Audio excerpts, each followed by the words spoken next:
السلام علیکم۔ آج کا ہمارا موضوع حدیث نمبر 1 ہے۔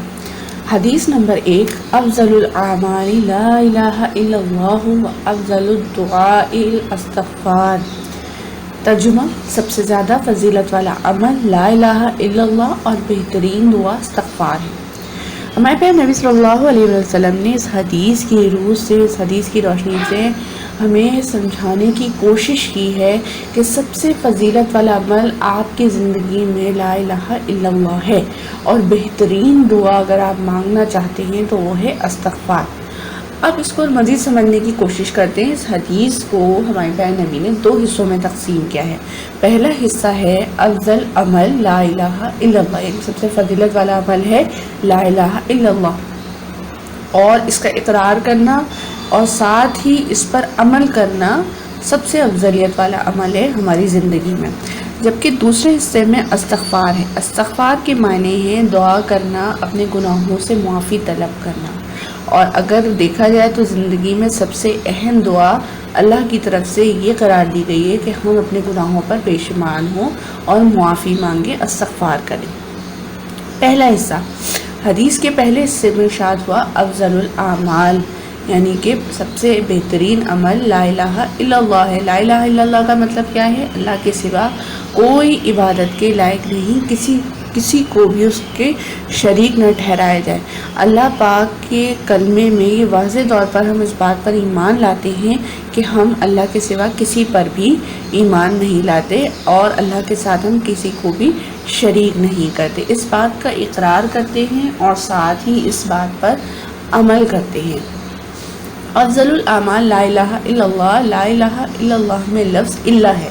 اللہ کا مطلب ہے کہ ہم اللہ سے محبت کرتے ہیں، ہم اس کی عبادت کرتے ہیں، ہم اس سے عقیدت کرتے ہیں، اور اللہ ہی وہ ذات ہے کہ جس سے محبت بھی کی جائے، عقیدت بھی کی جائے، اور اس کے احکام پر عمل بھی کیا جائے۔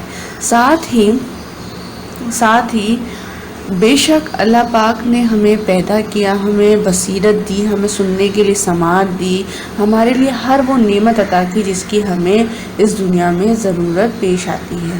ہمیں چاہیے کہ ہم اپنے قول اور فعل سے اس کی ذات کو ہی اللہ مانیں، اسی کی عبادت کریں اور اس سے ہی سب سے زیادہ محبت۔ حدیث کے پہلے حصے میں افضل اعمال یعنی فضیلت والے عمل کا ذکر بتایا گیا کہ لا الہ الا اللہ۔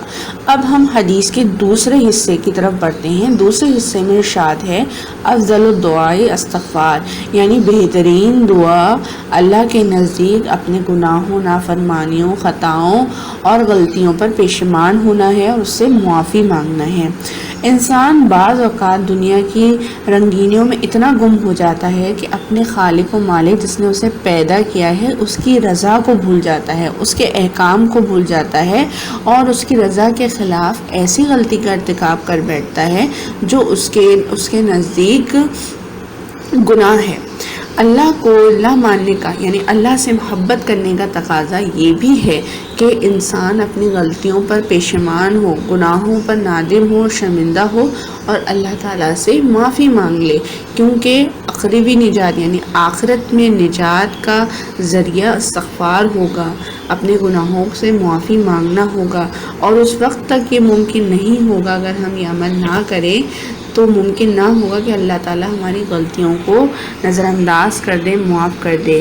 لہٰذا ہمیں چاہیے کہ ہم اپنی تمام غلطیوں گناہوں پر نادم ہوں اور آئندہ نہ دہرانے کا عزم کرتے ہوئے دعا کریں، استغفار کریں، اور بے شک ہمارا رب رحمان و رحیم ہے، ہمیں ضرور معاف کر دے گا۔ تو اس حدیث کے دونوں پہلو بہت اہم ہیں۔ پہلا پہلو افضل عمل لا الہ، اپنی زندگی میں لا الہ الا اللہ کے عمل کو بڑھانا ہے، اور ساتھ ہی اس پر عمل کر دکھانا ہے پختہ یقین اور ایمان کے ساتھ۔ اپنے عمل سے ہم یہ ظاہر کریں گے کہ ہم واقعی لا الہ الا اللہ محمد رسول اللہ پر ایمان رکھتے ہیں۔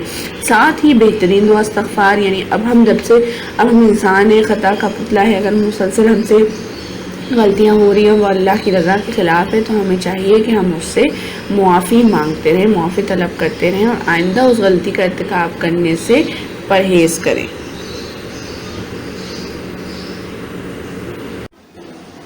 آج کا ہمارا دوسرا موضوع حدیث نمبر 2 ہے۔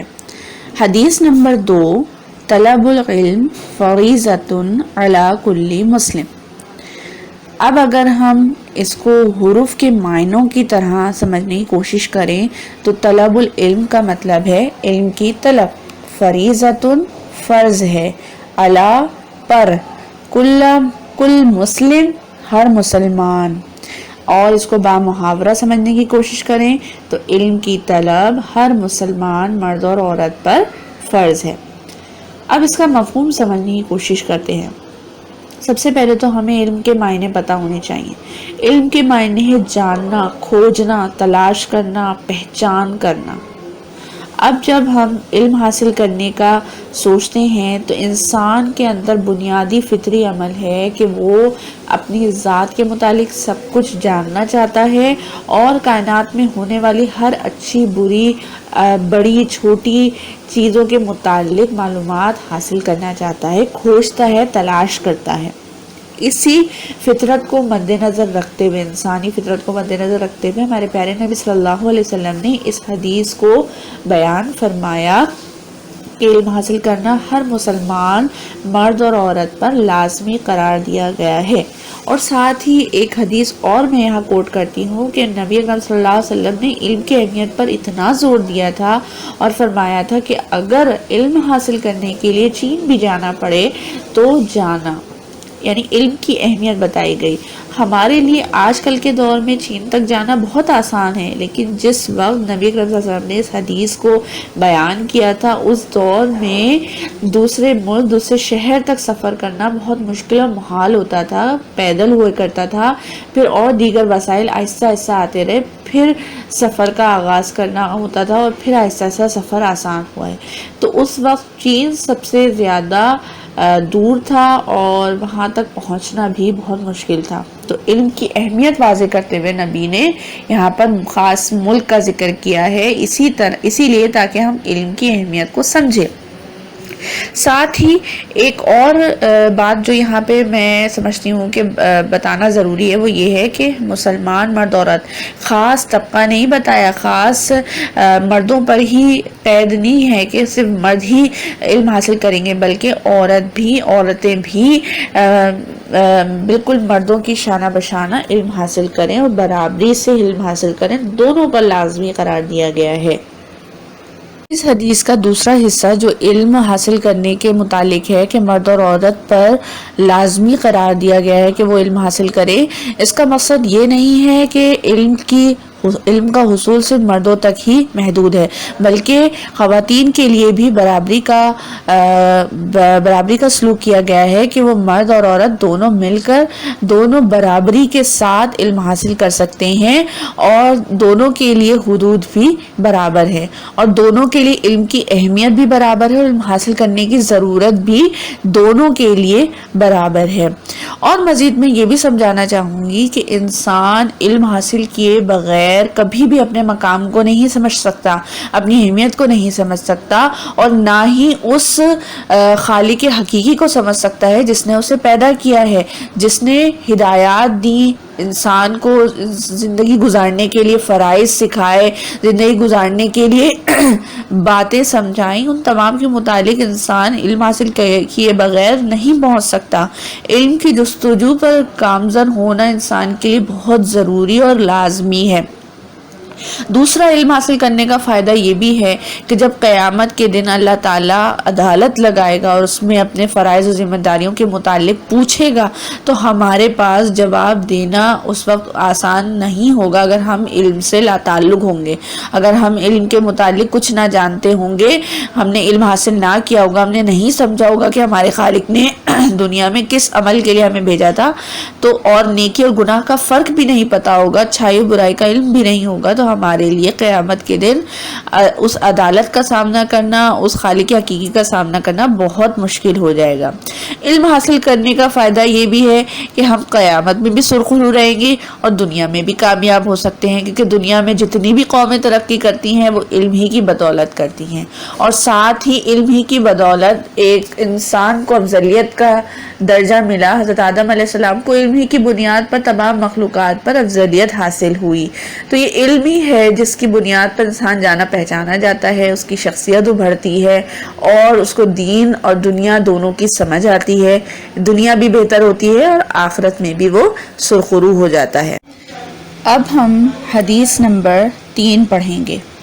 خیرکم من تعلم القرآن وعلمہ، خیرکم تم میں سے بہتر، من جس نے، تعلم القرآن سیکھا قرآن مجید، وعلمہ اور اسے دوسروں کو سکھایا۔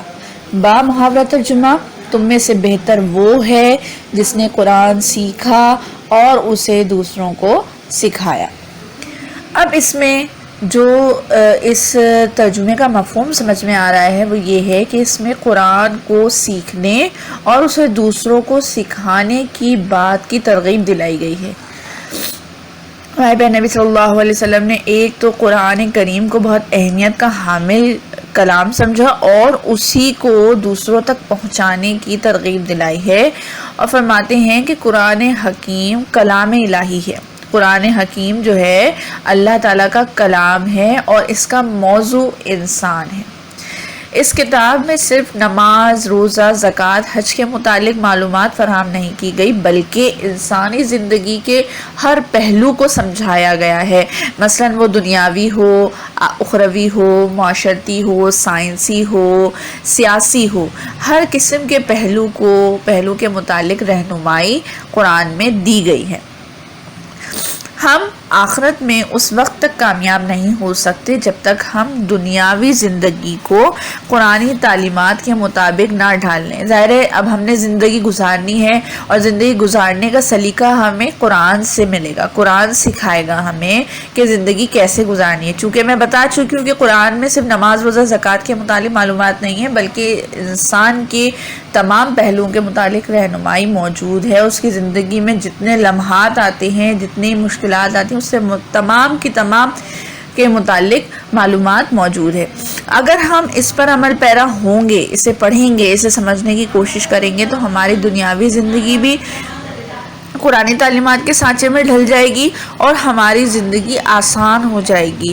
اور ساتھ ہی ساتھ ہمیں یہ بھی کرنا چاہیے کہ جتنا علم ہم قرآن سے سیکھ رہے ہیں اسے ہم دوسروں تک پہنچائیں، اور خود بھی عملی زندگی میں اس پر عمل پیرا ہوں، اور دوسروں کی بھی عملی زندگی کو سدھارنے کی کوشش کریں، دوسروں تک بھی اس کا پیغام سمجھانے کی کوشش کریں اور اس کلام کی اہمیت کے متعلق۔ اب ہم حدیث نمبر 4 پڑھیں گے، اس کا مفہوم سمجھنے کی کوشش کریں گے۔ حدیث نمبر 4 ہے، من صلی علیہ مرۃ فتح اللہ لہ بابا من العافیہ۔ من کا مطلب جس نے، صلی درود بھیجا، علیہ مجھ پر، مراتن ایک مرتبہ، فتح اللہ کھول دیا گیا اللہ کی طرف سے، لہو بابن دروازہ، اللہ نے کھول دیا اس کے لیے دروازہ، من العافیہ عافیت کا۔ با محاورہ ترجمہ، جس نے مجھ پر ایک مرتبہ درود بھیجا، اللہ نے اس کے لیے عافیت کا ایک دروازہ کھول دیا۔ معنی سمجھانے کا مطلب ہے کہ آپ کو ترجمہ دہرانے، یاد کرنے میں زبانی مشکل نہ پیش آئے، آپ کو لفظوں کے معنی پتہ ہونے چاہیے۔ اب اس کا مفہوم سمجھنے کے لیے سب سے پہلے تو ہم ترجمے پر غور کرتے ہیں کہ کون سے عنصر ہیں جس پر مکمل حدیث کا انحصار ہے۔ 2 عنصر ہیں، درود بھیجنا اور عافیت کا دروازہ کھل جانا، یعنی درود بھیجنا اور اس پر عافیت کا دروازہ کھل جانا، یہ 2 عنصر ہیں جس پر پوری حدیث کا موضوع ہے۔ اب کس پر درود بھیجنا ہے، کس کی وجہ سے عافیت کا دروازہ کھلے گا، اس ہستی کا مطالعہ کرنا، اس ہستی پر غور، اس ہستی کی شخصیت پہ غور کرنا اور اس کا ذکر کرنا یہاں پر سب سے اہمیت کا حامل ہے۔ نبی کریم صلی اللہ علیہ وسلم، ہمارے پیارے نبی محسن انسانیت ہیں۔ آپ نے لوگوں کو، انسانوں کو گمراہی کے راستے سے نکال کر رسالت کی روشنی دکھائی، احکامات کی روشنی دکھائی، اللہ کا قرب دلایا۔ آپ نے بنی نوع انسان کو دنیا اور آخرت دونوں میں کامیابی کا راستہ دکھایا۔ آپ ایسی ہستی ہیں کہ آپ نے اپنی زندگی میں ایسے عمل کیے تاکہ آپ کی اسوہ حسنہ ایسی پیش ہو انسانوں کے سامنے، لوگوں کے سامنے، کہ ان کی زندگی کے لیے عملی نمونہ بن جائے۔ حضور صلی اللہ علیہ وآلہ وسلم کے احسانات کا تقاضا یہ ہے کہ ہر چیز سے بڑھ کر، ہر شے سے بڑھ کر آپ صلی اللہ علیہ وسلم سے محبت کی جائے۔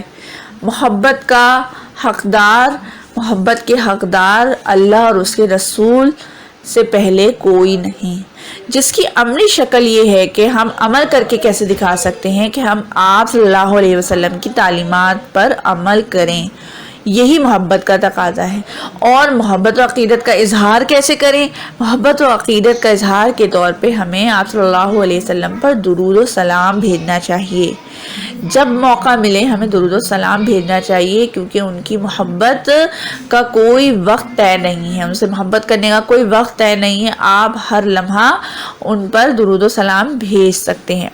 قرآن حکیم میں وضاحت کرتے ہوئے سورہ احزاب میں ارشاد ہوا کہ بے شک اللہ اور اس کے فرشتے نبی صلی اللہ علیہ وسلم پر درود بھیجتے ہیں، اے ایمان والو تم بھی ان پر درود و سلام بھیجا کرو۔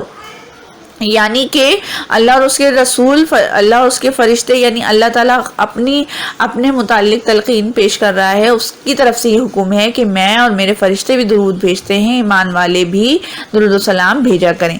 اس سے ظاہر ہوتا ہے کہ حضور اکرم صلی اللہ علیہ وسلم پر درود بھیجنے کی ہمیں اللہ کی طرف سے بھی تلقین کی گئی ہے۔